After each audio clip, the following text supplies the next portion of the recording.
Today we are going to learn how to do a running stitch, aka a dotted or a dashed line. This can be used just for decorative purposes. Let's say you wanted to sew your initials or a design into a fabric, or you were trying to sew two pieces of fabric together. You could also use this. So the materials you will need if you're sewing something together are two identical shapes.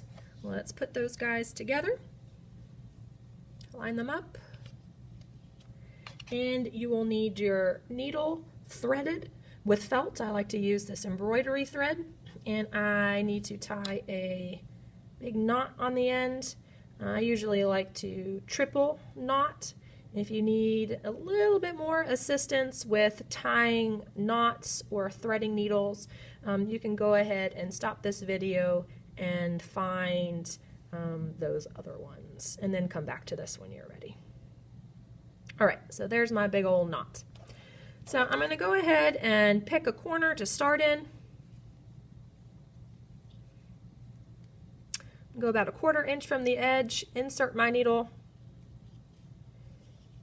I have a tail here, so I like to securely hold onto that thread as I pull until you hit that knot. Now, don't pull too tight because you don't want that knot to come through.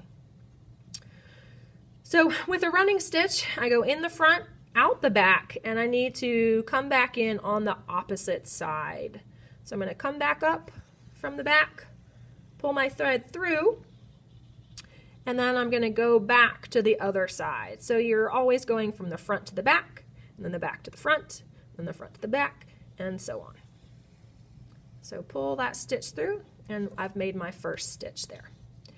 So I'm going to go ahead and come in from the back.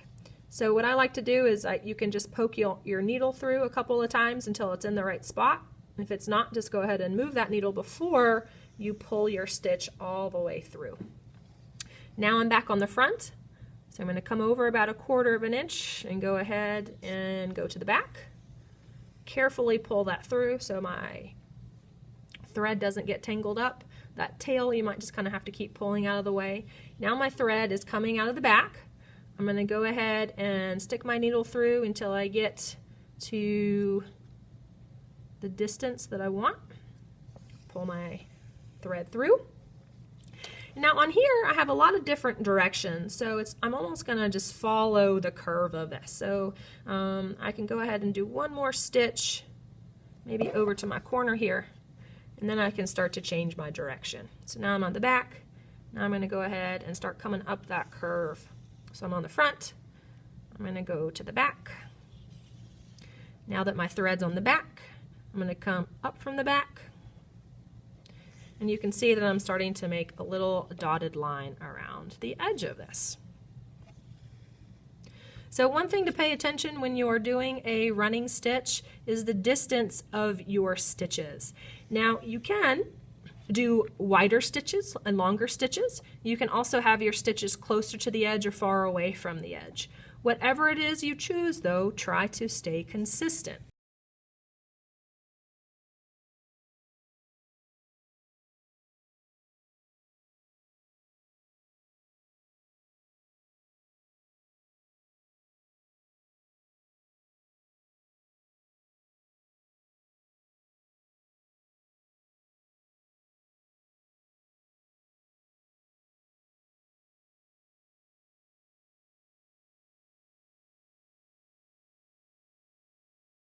So you don't simply want to just cut your thread off here because that could end up coming unwound.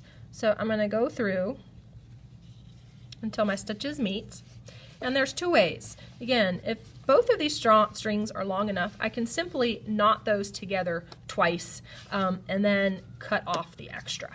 But if you didn't start with enough string, the other way you can do this is to just make a little tiny stitch, like a little baby stitch. And you'll have a loop here of your thread. And then if you just take your needle through that loop, it's almost like making its own knot, and pull. I've now made a knot down there. So I'll show you that one more time. You would just make a little baby stitch.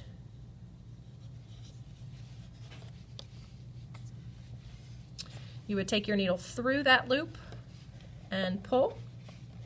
And now at this point, you could cut that off. Or, like we said before, if your two tails are long enough, you could tie those together just in a simple knot. So through the loop, and then do that a second time.